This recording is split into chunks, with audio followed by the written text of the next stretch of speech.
लेकिन हफीज जी, मैं इसमें एक लाइन जोड़ दूं, किसी भी कुरीति का समर्थन कैसे किया जा सकता है और कौन लोग हैं जो इस तरह की कुरीति का खुलेआम समर्थन भी कर देते हैं और कहते हैं कि भाई ये तो मुसलमानों के खिलाफ पक्षपात किया जा रहा है, उनको डराया धमकाया जा रहा है। बाल विवाह से किसका भला हो जाएगा? तो मुझे तो लगता है बाल विवाह का सबको एक सुर में विरोध करना चाहिए, चाहे हिंदू हो चाहे मुसलमान हो। नहीं, सुनिए शांडिल्य जी, बाल विवाह एक कुरीति है और ये बंद होनी चाहिए, लेकिन ये राष्ट्रीय समस्या है और हर प्रदेश में है और इस बाल विवाह की वजह से हमारा प्रजनन दर बढ़ जाता है। लेकिन अब इस प्रजनन दर की सुनिए कि जब बिहार में प्रजनन दर 3 है और उत्तर, भाई इनसे कहिए जरा खामोशी से सुन लें, जब मैंने इनको सुना दिए। विनोद बंसल जी, हाँ एक एक करके, ठीक है, इनको छुपा दीजिए जरा। विनोद बंसल जी, एक एक करके मैं आ रहा हूं अभी आपके पास। अभी सुनिए, देखिए मेरे देश का जो औसत प्रजनन दर है वो 2 है और बिहार का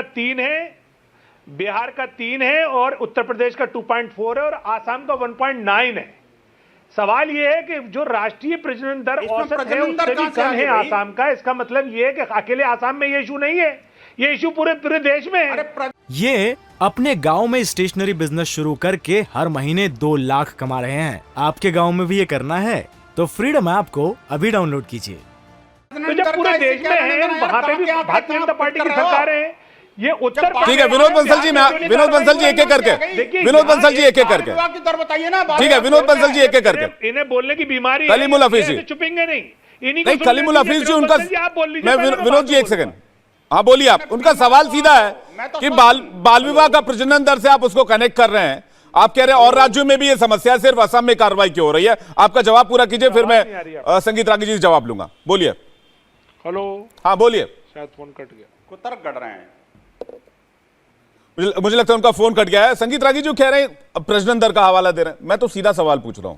यूनिफॉर्म सिविल कोड, बाल विवाह, इसके अलावा जो बाकी कुरीतियां हैं, चाहे वो 3 तलाक का मामला रहा हो, थोड़ी देर पहले अभी विनोद बंसल जी ने सती प्रथा की बात की जिसको खत्म किया गया, दहेज प्रथा की बात की जिसको खत्म किया गया, अभी भी चलता है, लेकिन अब लोग बहुत जागरूक हुए हैं, उस पर कार्रवाइयां बहुत, इसके खिलाफ कानून है। आप शिकायत कर देंगे तो आपको तुरंत पुलिस उठा के जेल में डाल देगी, दहेज प्रथा के मामले में, इस तरह के सती प्रथा के मामले में। मेरा सवाल सीधा यह है कि जब बाल विवाह कानून के अंतर्गत एक्शन लिया जा रहा है तो इसको हिंदू मुसलमान का एंगल क्यों दिया जा रहा है? देखिए, यही दुर्भाग्य है और इस कारण से भी है क्योंकि देखिए आसाम के मुख्यमंत्री ने बहुत खुले तौर पर बोला कि इसमें यदि हिंदू है तो हिंदू भी पकड़ा जाएगा और पकड़े गए हैं।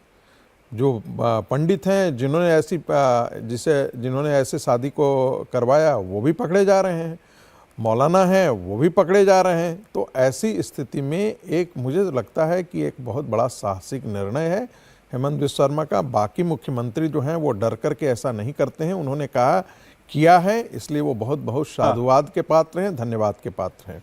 दूसरी बात, जहाँ तक मुस्लिम पर्सनल लॉ बोर्ड का सवाल है, तो ये दुर्भाग्य है इस देश का कि 1947 में विभाजन के पश्चात भी मुस्लिम नेतृत्व में मानसिकता में कोई परिवर्तन नहीं आया है। आज भी मानसिकता उनकी 1947 से पहले वाली ही है।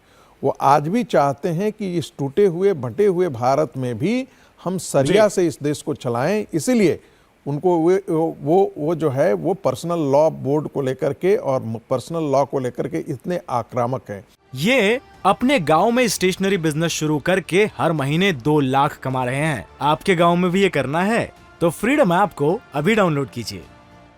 उनको लगता है कि वो चीज हलाल, आप 1970 में कभी हलाल मीट के बारे में आपने सुना था? नहीं, ये एग्रेसिव इस्लाम का एजेंडा है और पैन इस्लाम का एजेंडा है, ये एग्रेसिव इस्लाम का।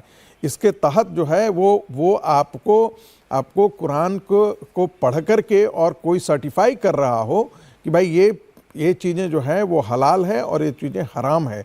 अब जाकर के इत्र हो, कपड़ा हो, कोई भी चीज़ हो, इस प्रकार का एजेंडा पहले 1970-60 दशक में भी नहीं देखा गया था। ये आज, और ये जो हलाल का जो मार्केट है वो बहुत बड़ा मार्केट है। धमकाया क्या जाता है कि यदि आप हलाल के व्यवसाय पर आपने पाबंदी लगाई तो दुनिया में जो इस्लामिक कंट्री हैं उनके साथ आपके व्यापारिक संबंधों में खराबी हो जाए। यानी कि भारत का मुस्लिम समाज भारत राष्ट्र को, भारत की सरकार को अरबों के सापेक्ष में ब्लैकमेल करता है। इससे ज्यादा घृणित मानसिकता का कोई परिचय हो नहीं सकता। इंडिया टीवी हर वक्त हर जगह डाउनलोड करने के लिए सर्च करें India TV news Google play store या ऐप स्टोर पर।